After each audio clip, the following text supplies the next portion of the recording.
এই সিজনে এসে কাজটা কমে গেছে, যার কারণে আমাদের কিছু কিছু লোক কাজ থেকে ছাঁটাই করছে।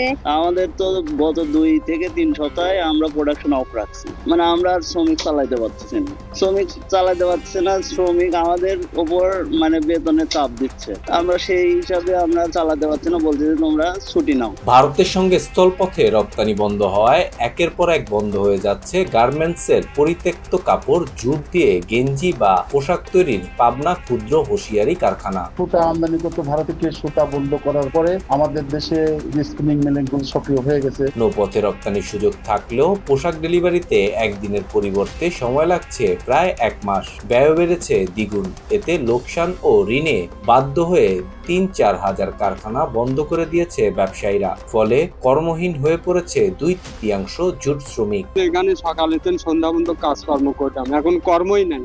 আমরা আপনার আনুমানিক আপনার 4 থেকে 5 লক্ষ লোক, আমরা ভ্যান থেকে শুরু করে দোকানদার থেকে শুরু করে সার্বিক লোক আর কি, আমরা অচল হয়ে পড়ছি। তার কারণে এই যে হঠাৎ করে আপনার রপ্তানিটা বন্ধ করে দিল ভারত সরকার। ব্যবসায়ীরা জানান প্রতি মাসে জেলা থেকে 70-80 গাড়ি পোশাক রপ্তানি হতো। আন্তর্জাতিক হিসেবে মাসে $10-15 লাখ ও বছরে $2-3 কোটি গেঞ্জি বা পোশাক রপ্তানি হতো। 80 থেকে 100 গাড়ি মাল আমরা ভারতে রপ্তানি করতাম, সেটা ল্যান্ড করতে স্থল বন্দর দিয়ে। তাতে বাৎসরিক প্রায় $2 থেকে $300 কোটি একটা অ্যামাউন্টের আমাদের রেমিটেন্স বাংলাদেশে আসতো, সেটা হঠাৎ করেই বন্ধ হয়ে গেছে। ঢাকা বা অন্যান্য জেলার গার্মেন্টস ব্যবসায়ীদের বাতিল করে দেওয়া কাপড় কিনে এনে তৈরি করা গেঞ্জি বা পোশাকে এই টাকা রেমিটেন্স আসতো দেশে, এখন সেটি বন্ধ হয়ে যাবে।